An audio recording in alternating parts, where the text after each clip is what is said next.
concerns with the eVisa is just becoming too much. It's just becoming too serious. I mean, I did a video recently letting you guys know that the Immigration Law Practitioners Association, together with over 200 organizations and individuals, they wrote a statement about their concerns with the UK eVisa that was being introduced by the Home Office, and I did a whole video about this. I explained their major concerns and then some of the recommendations they made to the Home Office, right? One of the fears that was really concerning to me personally was that they didn't want a repeat of the Windrush scandal, where people who had the legal rights to be in the UK will mistakenly be told not to enter the UK at the border because, let's say, there was an error with their online record and all of that. And we know technology is not 100%, it could fail. And a few recommendations that they made to the Home Office. Just yesterday, another organization known as the 3 Million Group. So this is an European citizens organization. So it's an EU citizens rights group. So just yesterday, they also sent a petition to Downing Street, okay, asking the government to protect against what it warned will be a catastrophe eVisa cliff edge.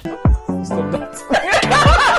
They are also raising similar concerns. This is an European group. They are also concerned. So in their concern, they raised similar issues and their concerns were really valid. So in simple terms, they said that the Home Office should change rules that lead airlines to deny boarding, because they were very concerned that some of the airlines were going to deny people from boarding just because they could not prove it on their system. And lots of people raised that concern in my comment section. And they also said that Home Office should communicate directly with people that are affected, should communicate with migrants. They also said that Home Office should restart issuing the BRPs again, so that if the eVisa thing fails you at the airport, at least you still have your BRP card to show, and then they will let you into the country. And then they also said the UK Home Office or the immigration people should allow people to enter the UK with expired documents. If it's expired, they should still let people enter, especially if they can't see it on their records. You know, they should let people enter. And they said the UK should also provide free telephone helplines. I mean, so it's very similar to what the Immigration Law Practitioners Association also raised. It's very similar to the concerns they raised as well. And these people as well, about 3 different examples they gave in their petition caught my eye. So they told a story about a lady called Rosa, and this is a lady story. This lady says she was detained at the UK border. This is a Spanish lady, so she's from Europe. Hey, she says she was detained at the border because there was issue with her visa, right? Let me read exactly what happened to Rosa. So this lady called Rosa, she finished her A-levels and she has started her nursing degree in the UK. So she's a Spanish citizen and she had pre-settled status and has been living in the UK for 4 years. After going through a difficult experience traveling and being held by border control, she said she's now scared of this whole eVisa thing. So this is what happened. She said she was coming back from Spain into the UK, right? When her passport did not work at the e-gates. So she had to queue to speak to an officer. She said, the officer said, "What are you doing in the UK?" And then she said, "Well, I study and I live here and it's been my home for 4 years." The officer asked her of her school details, her address and all of that, and she provided all of them. And then she also told them that, "Oh, I have pre-settled status." These EU people, I don't know how they proved their own, so I don't know exactly. I don't think she had a BRP, right? And then she says, "Well, I just went to Spain to renew my passport before it expired. I didn't want to get caught out without an up-to-date document." I explained that she has my old passport, so she even showed them her old passport that had the visa vignet in it, right, which was still in date but had its corner cut when she went to get the new one. When the border officer told me he can't find my status on either document, I felt dread came over me. She said they could not find any information about her on the system. So it's like she's never ever been granted a UK visa. They could not find her on their database. They could not. And let me remind you guys that in 2024, early this year, there was a leak. And in this leak, it showed that over 76,000 people on the UK's immigration database had issues. So they said that, she said, "I didn't have Wi-Fi or data on my phone, so I couldn't log into to show them that I do have pre-settled status. I was led to a very stuffy room." So they treated her like, you know, just how they would treat anybody who was trying to enter into the UK illegally. She was led to a very stuffy room with other people and told me to wait. I felt everyone's eyes on me as they were walking me away. It made me feel like a criminal. So this is just a young lady, I guess, who was a student. So imagine you, your spouse and 2 children, you've traveled to, let's say, your home country for a wedding or for a funeral or for a holiday, and you're coming back, and let's say 2 of your little children, they can't find their things online. So now the immigration officer is telling you to to go to that room for them to investigate. Look at the mess. And these are kids who are, let's say, hungry, they are sleepy, they want to use the toilet, they're stressed. When you're carrying children, imagine that happens to you at the border with kids. That would be extremely stressful than this. So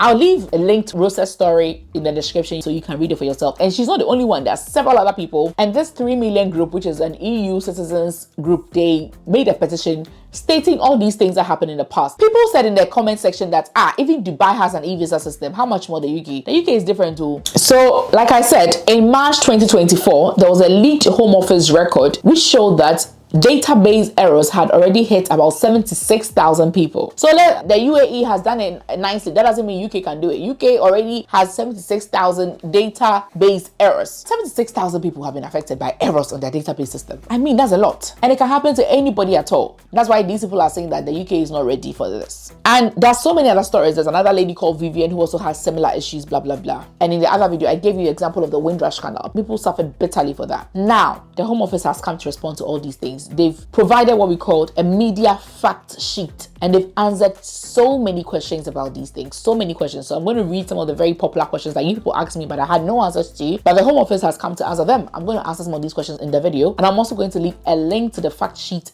in the description so you can go and read it for yourself, because I can't read the entire thing. Very, very important information there that I think you need to read. Okay, so stay tuned. So here are some questions that have been answered. One important question is, will all international carriers have automatic access to immigration details, or will it be just airlines? And this is what they answered. They said carriers operating across air, rail, and sea are now be able to securely access passenger immigration information. Holders of physical immigration documents should continue to carry these with them when they travel internationally. So they are saying that if you're traveling by air, you're traveling by sea, you're traveling by rail, all these carriers, all these modes of transportation, they do have access to your immigration status. So let's say you're taking the train from France or from Paris to London. They are saying that whoever is to check you before you board your train can access your immigration status to know that you are fit to enter the UK or to go to London and allow you in. They are also saying that still you should carry, if you have any physical immigration document, you should still carry these with you. So please don't throw your BRPs away just yet. Please. Another thing is that they are saying that will removing the use of physical card to evidence a person's immigration status in the UK create another Windrush situation? Exactly what we've been crying about. And they are saying that we are committed to ensuring that all customers, including the most vulnerable, are properly supported as we transform our immigration system, and nobody should be left behind as a result of our digital transformation. We are taking your word for it, Home Office. We understand that individuals may have concerns about providing their status in the absence of a physical document. However, unlike the Windrush individuals whose immigration status was automatically conferred on them by an act of parliament, so in some cases they had no physical proof, those who receive an eVisa have secure evidence of their status. They also receive a written notification setting out their immigration status, which they can retain for their own records. Note that they will also have access to online services which enable them to share evidence of their immigration status with third parties such as an employer or a landlord. To ensure customers with historic and paper-based evidence of their immigration status can take advantage of the benefits eVisa bring, we are planning further focused communications activities aimed at this group and key stakeholders to get information, blah, blah, blah, blah, blah. So they are saying that, they are assuring us that this is entirely different from the Windrush scandal, because those who came during the Windrush period, right, their British citizenship or their right to be in the UK was automatic. So some of them don't even have any physical proof. It was just automatic and they didn't have any physical proof. However, with you, with the eVisa, it is there. It is a proof of your immigration status, and you can also retain it for your own record. So what I have learned from this statement is that, one, do not throw your expired BRPs away, or even after 31st December 2024, when we are switching fully to eVisa, still do not throw your BRP away. Still carry it along when you're traveling. If you have your old passport that has your tier 2 visa in it, carry it along when you're traveling. If you have any physical proof that provides evidence of your status, immigration status, still keep it and carry it along when you're traveling. I'm talking about you and your children as well. We don't want any bad news at the airport. By the way, this video is proudly sponsored by Lemfi. So for those of you who are hearing Lemfi for the first time, Lemfi is an international money transfer company that allows you to send money from the UK, from Canada and the US to over 10 different African countries. You can send money to Ghana, to Nigeria, to Cameroon, Senegal, Ivory Coast, Benin, Tanzania, Rwanda, Kenya, Uganda at zero transfer charges, zero fees, nothing at all. And on top of that, they have the best rates on the market. Compare Lemfi's rate to any other app you know. They are always the best. And so I recommend Lemfi if you're in the UK, you're in Canada or the US, and you want to transfer money to friends and family in any of these countries that I have mentioned, okay? As well, if you use the code NANEL, you get £15 cash back on your first transfer above £100, okay? And then you can also always generate your own referral link and then send to friends and family. So when they use your link, you get a bonus as well from Lemfi. Lemfi is the best, and ever since I discovered them, that's what my friends and my family have been using. Thank you, Lemfi, for sponsoring today's video. Again, whenever you check your eVisa online, take a screenshot or download it and keep records of it. You can keep a physical copy of it in your documents, and then you can also keep a screenshot of it in your iCloud or wherever on your phone, just in case what happened to Rosa or what happened to Vivian happens to you at the airport, so you can show it to them if there's an error on the database and you're nowhere to be found. And if you have a family, do that for your children as well. So keep this. Those are the two major lessons to learn from this, from what they are saying. And then they're also saying that, why do holders of legacy documents such as passports containing ink stamps or vignette visa stickers need to get an e-visa? They are saying that the border and immigration system is becoming more digital and streamlined, a change that will enhance the customer experience, deliver excellent value, and increase immigration system security and efficiency. This move also reflects a broader societal move towards a digital approach. The transition from legacy documents such as passports containing ink stamps, vignettes, sticker to e-visa will bring a range of benefits to customers. This includes the fact that an e-visa cannot be lost or damaged, which is true, like a vignette, and there is no need for potentially costly replacement. Customers who replace their legacy documents with an e-visa will benefit from the automated access that the public bodies, including the Department for Work and Pensions and the National Health Service in England and Wales, will securely have to their immigration status, which will streamline access to key services. So creating a UK VI account to access an e-visa will also help to prevent unnecessary delays when traveling internationally, if traveling on a document linked to the UK VI account. So if only you're traveling with a document that is linked with your UK VI account, you are sure that there'll be no delays at the airport. I mean, they'll just take it digitally and then you're done. As well, they are saying that it is linked to, let's say, the NHS and other key services that you can easily have access to because it is linked to it. So they already know your immigration status. You don't have to go to the NHS and have to prove your status. You know, it's already linked.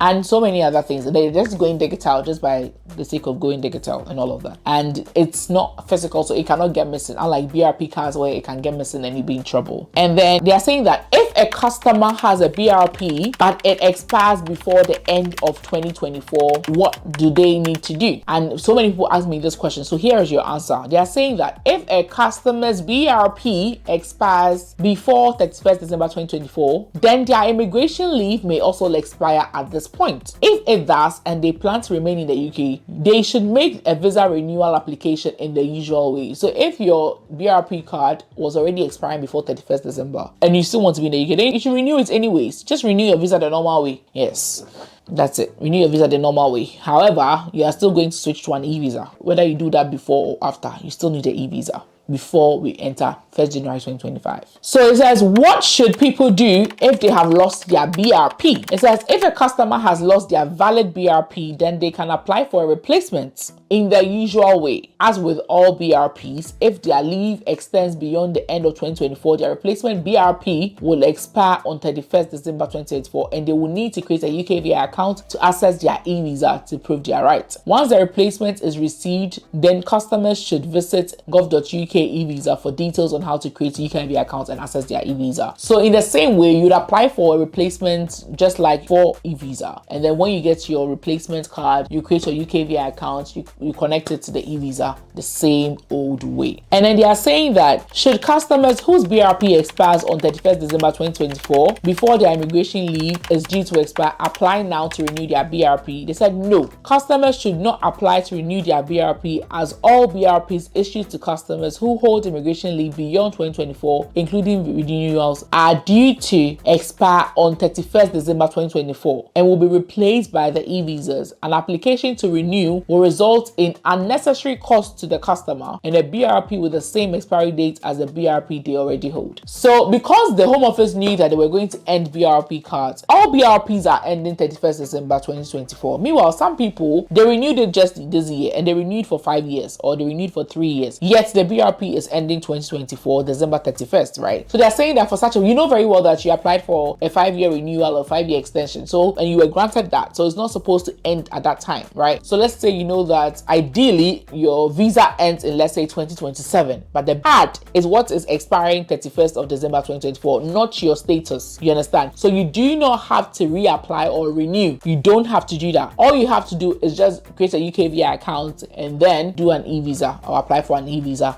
with that card. If you mistaken yourself and you go and renew impromptu renewal, they'll give you another BRP card expiring the same 31st 2024. So you'd have wasted money. So be careful, please. And they are saying that can you still use the physical document if it expires and don't get an eVisa? The answer is that the expiry of a physical document, for example, BRP card, does not affect your immigration status. That's what I said earlier. So customers will be able to create an account quickly and easily post 2024 using their expired BRP if needed at www.gov.uk/eVisa. BRP holders will still be able to use the online right to work and right to rent service to prove their right once their BRP expires, provided they still have valid immigration status, although they are encouraged to register for a UK VI account and use that to access those services. So they are saying that even after 31st December 2024, you will still be able to create your eVisa, right? You can still be able to do that. So far as your visa itself has not expired. If it's just the BRP that has expired, but your stay in the UK time has not reached, like you are not due for a renewal or whatever, you can still create your UK VI account and create your eVisa, right? You can still do it even after the BRP has expired. So far as your immigration status is not expired, but they're still encouraging you to do it early. You understand? So this and many more questions they answered, and I am going to leave the link to this media fact sheet because they answered so many questions, and I'm also going to leave the link to all the things that I have mentioned in the description for you to read it for yourself and understand. If you have any other questions, please leave it in the comments. Even if I'm not able to answer, maybe somebody else might have the answer and might answer you. Thank you so much for watching. Bye.